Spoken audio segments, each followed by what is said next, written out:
Hey everyone, welcome back to another Kevin's Kreations here on Geektopia Island. I'm Kevin. I'm Cardwell. And we're back today with the new set, the Epic of the Dragonlord, the new rulers. We're playing the blue one today because she's awesome. And the deck is called Digging Deep. But before we get into it, guys, we'll just remind you that we do have a Patreon. The link is down below. It really just takes an extra $1 to give us some love and support. We greatly appreciate it.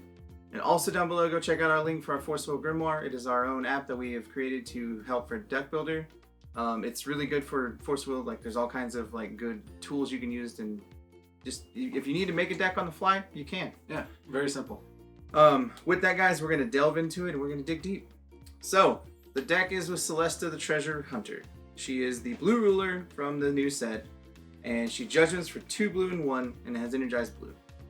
And her main mechanic is exploration. So you pay 0 and exploration X. You may look at the top X cards, where X is the number of lands you control or stones you control. And if you may reveal a card from among them. If it's a treasure remover from the game, put the rest on the bottom of your deck in any order. And play this ability only during your turn and only once per turn. Simple as that. Yeah, so you pay 0, get them equal to your stones. And then you're like, cool, remove a card. Pay X, choose X cards from your removed area that were removed by an exploration ability you control. Put a copy of each of those cards onto the chase. Play this ability only during your turn and only once per turn. Which can get ridiculous. It is insane how good that is. Because it gives you so much value, because there's like extra cards that you're just like, I'm going to do different things. We'll get to them and what they can do, all the treasures. But they are insanity. And when she judgments into a 1/1. Kind of rough. Yeah, but yeah, this card gets +7/+7 for each treasure in your removed area that was removed by an exploration ability you control. It's ridiculous. She gains Eternal as long as you have 5 different named treasures. So you're like, cool, I don't care. Yeah. And you can still pay X and choose X cards that were removed by expiration and play those copies. You can do that once per turn and only on your turn. She's insane on the backside, because when you judgment that turn, you're able to kill that turn. Like, you have the ability to kill. It's kind of gross, and we'll get to it, but... Yeah, even if you have 2 explorations, that's even the 15/15. That's more than most all J rulers ever. Yeah, So. yeah. She just is already just a big girl. She's like, hey, I'm big. Like, thanks. Great. Thanks for that. All right, and of course, the first one we have, and there's a bunch of split cards, I'm sure, is Kiki's Celestia's partner or / Kiki's exploration. The first one, of course, is a Resonator. It's a 1-drop, 0/1. Prevent all non-battle damage that would be dealt to this card, so it can't be burned or anything. Mm-hmm. Enter, draw 2 cards, and put a card from your hand on top of the deck. When this card is revealed from the deck by an exploration ability you control, you may play it without paying its cost. And it's only the partner part, because on the exploration side it does not count. Yeah. So with the next one, it's the Kiki's exploration. It is a chant. It's quick cast. Shuffle this card into your deck, then explore. That's all. Yeah, you explore 4, which is gross. Like, it's just a free 4 exploration. But what makes this dude so good is because he can't be dealt non-combat damage, but the ability to stack your deck how you want it to. That's what makes him so strong. Because you draw 2 and then put a treasure on top, and then you explore. Yeah. So you're like, cool, I need this treasure on top so I can make sure I get it. Because you're going to inevitably draw them, and this just helps you make sure you get them. The next split card we got is Chelina, the Sorceress of Sending Back and Send Back. So the Chelina is a 1-drop. Enter. She's a 3/5 for 1. Enter. You may return target Resonator to its owner's hand. If an entity your opponent controls will be put into its owner's hand by an ability or another card of another card, you may put it on the bottom of its owner's deck instead. Ridiculous. It's so good. And then Send Back is a chant. Return target addition, Resonator, or Regalia to its owner's hand. Yeah. So you're like, cool. All of your stuff goes away. Like, I choose one, it goes away. Yeah, it's just 1. It's so cheap too. Yeah, she's so strong, because you're just like, cool, pay 1, remove, bounce your dude, and then the next things I play bounces it to the bottom. Yep. And one of my favorite cards of our brawls here is Vala, the Bewildering Mage. It's 2 blue, 6/6. This card may not be banished as a cost to play this spell or ability, and it has an enter. Switch your control of this card and target a Resonator your opponent's control. And it's annoying. Yes, because when theirs die, they don't get their creature back from you, so that's cute. Yeah, and she just takes your big dude. Oh, you have a big dude? Yeah, that's mine. Yeah, there's no stipulation. It's like, that Resonator, that's mine. That huge dude, is mine. Next is Mirage, the Fantasy Guide and Foresee. So she is a 2-drop 5/7. Resonator, whenever you draw a card, put 2 counters on this card. You may pay 2 blue less to play the card's name Foresee. And then Chant Foresee is 2 blue, draw 2 cards. Yeah. This card is insanity. So you play her on turn 2, and if you have extra Foresees in your hand, you're just like Foresee, Foresee, Foresee. Yeah, exactly. I'll draw 6 cards. She gets 12 counters. Thanks. Just solid. It's simple. Simple as that. We're just going to make a 17, 19 on turn 2. Yeah, and have a bunch of cards to counter whatever I need. All right, this cute little guy, the Water Spirit of the Lamp. It's 3 blue. It's flying, 9/9.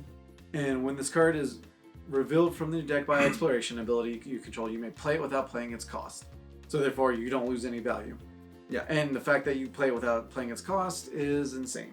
Yeah, and you just protect this dude because he's adorable. Yeah, he's adorable. And to potentially have a 9/9 on turn 1 flying, it's pretty cute. Yeah. Next is the Wise Dragon. It is your extra way to win. And it's insanely powerful. It is 5 blue for a 16/17 flyer. You pay a blue less to play this card for each treasure in a removed area that was removed by an exploration ability. Yeah. And then enter, return up to 2 target non-magic stone, non-J-rule entities your opponent controls to their owner's hand, draw a card. And again, if you have Chelina, they go to the bottom. Yeah. And you get to remove entities. This doesn't care other than as long as it's not a ruler and it's not a stone. Yeah. Everything else goes away. Just bye. Get out of there. Yeah. And it's a 16/17 flyer. Yeah, I can't tell you how many times I played against this thing and it just wrecked me because it's just like bounce your Regalia, bounce your dude. Thanks. And then I'll swing next time. Enjoy that. Now, of course, there's going to be a lot of one-ups here because they're all treasures. But the first treasure we have is the Arm of the Demon. It's a 1 darkness chant. Quick cast. J Resonators you control gain Drain and Bane until in a turn shuffle this card into its owner's deck as it resolves. But then you just play copies of it and that's okay. Mm-hmm. That's all it takes. Next is the Grimoire of the 7 Luminaries. It is a green and 1 treasure. Quick cast, you gain 2 life for each magic stone you control. Shuffle this card into its owner's deck as it resolves. So again, you have another way to gain life, and Constantly. it's just an extra good treasure. Like they're really, really strong. Yeah. Endless Purse. It's a 1 blue chant. Quick cast. You can actually play this one. You have no maximum hand size until in the game. Draw a card, shuffle this card in the owner's deck as it resolves. So it's cute. Super cute. Next is the Dispelling Stone. It is 1 white treasure. Quick cast. Destroy target addition. Draw a card. Shuffle this card into its owner's deck as a resolve. So again, these are just so gross because you get to have them sitting outside the game, and you can play them anytime on your turn. So like your opponent has to know that you just get free cards Constantly. and you're like, cool, I'm gonna kill your thing whenever you play it. Yeah. I'm going to play 1 spell, or maybe 5 of these spells every turn. Alright, of course, the next one is Claw of the Dragonoid. It's a 1 red quick cast. Your J-Ruler gains Pierce and Swiftness until in a turn, draw a card. Shuffle this in the deck. But if you play this, your lady's super big, and then it has Pierce now. So you can just swing in and win. Yeah, once this is removed, this is when you get to one-shot a person because you're just like, cool, Judgment, swing. Yeah. Because she's huge. And most of these people, or these treasures, make you draw a card, which is insane.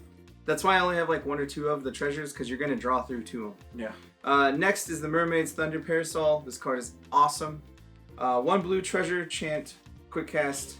This card does 400 damage for each card in your hand to target J/Resonator. Shuffle this card into the owner's deck as it resolves. This one, there's a couple more, or there's an extra one because it is a kill spell that you always get back, and it's equal to the cards in your hand, which you have no max hand size, so you're like, cool, that dude takes 13, or however much. Just whatever, yeah. Alright, Crown of the Ancient King. It's 2 blue, chant, treasure, quick cast. J Resonators you control gain barrier and prevent the next damage that would be dealt to this card. Which is insane, because that means all your dudes can survive constantly. Next up is Jewel of the Panda King. It is 2 blue, quick cast treasure. Return target non-magic stone, non-J-Rule entity to its owner's hand, draw a card. So you get to bounce a thing and draw a card. Yeah. There's so much value in playing this card, and if it's sitting on in one of your spells, you can cast for 1. Because when it's removed, it only costs 1 because her ability says pay 1. And just add a copy of it. Yeah, add a copy. And with, what is it, her name's Chalet, right? Yeah. You just put stuff on the bottom of the deck every time. Yeah, you're just like, cool, put that on the bottom, I'm going to draw a card. Thanks. Alright, Bewildering Charm. It's 1 blue quick cast. Choose 1, return target Resonator to its owner's hand, or draw a card. So again, we're drawing cards, bouncing things. That's it's all, what this deck does. That's all it takes. Next is Foresee. We're playing old school Foresee because you're playing the other girl that gives this card free. Yeah. So you're like, I don't care if you're just like, cool, I'm gonna draw free cards. You're drawing 2 cards all the time, and it's a mage art, so enjoy that. Yeah. And the next one is Refrain Summoning. It's a 2 blue mage art. We don't care about the top part because we don't have calmness, but put a 4/8 Water Beast Resonator token with enter, draw 3 cards, put 2 from the hand on top of your deck, and then talk your deck on any order. So therefore you can grab your treasures and just shove them down. Yeah. Again, it just is just like Hiku. It's just another way to be like, hey, cool, my treasures that are in my hand, I don't want here. Put them on top. Free explore. I'm guaranteed to get them. Yeah. Or if you have an extra Kiku in your hand, you're like, cool, I'm guaranteed to get that off of explore. So it just helps set up your deck is what that card's for. Yeah, it's ridiculous. The stones are really, really simple. We're playing 4 of the Epic Stone of the Treasure, which is the pay a blue, or produces a blue, or you can produce any wheel of any color, spend that only for treasures. So if you have the other cards in your hand, you can play them still. It's just, that's what it's for. Yeah. And then we're playing Water Magic Stones because Price of Progress is back, or the Split Heaven and Earth is back, and so we're not trying to take a lot of damage. Yeah, exactly. But we're only really playing blue, so you don't really care to have other colors. Yeah. You don't need them. You don't need the Memorial for no reason, so. Yeah, but this deck is super strong. It's super fun just because you're like, cool, I'm going to draw a whole lot of cards. Like, this deck will never not have cards in hand, and if it does, then it's losing. Yeah. Just how it is. But being able to have an endless loop of copies is really, really strong. Just, you always have cards in your hand by that ability. Pay 3 wills, you do 3 spells that most of the time draw you cards too, so... Yeah, and it's silly. It's a targeted thing, so you can be like, remove, like if you have like the prevent damage, the deal damage, and the bounce, and just regular draw, you're like, cool, I want to draw a card, bounce, and prevent damage. Yeah, thanks. You don't have to choose all of them, so it's so good. But the deck list will be down below, guys. Go check it out. It is a super fun deck to play, and it's going to be really strong. And we can't wait to play it on the channel, so you'll see it very soon. Yeah. Thank you, guys, and we'll see y'all again next time. Goodbye. Also, guys, make sure you hit that like button down below and subscribe to our channel, and then hit that bell for any future notifications that you have for our videos. We go ahead and give a big thank you to our fans for over the years, especially our Mythic and Above Patreon followers. Thank you, Ryan. With that, we love you. Thank you for your support.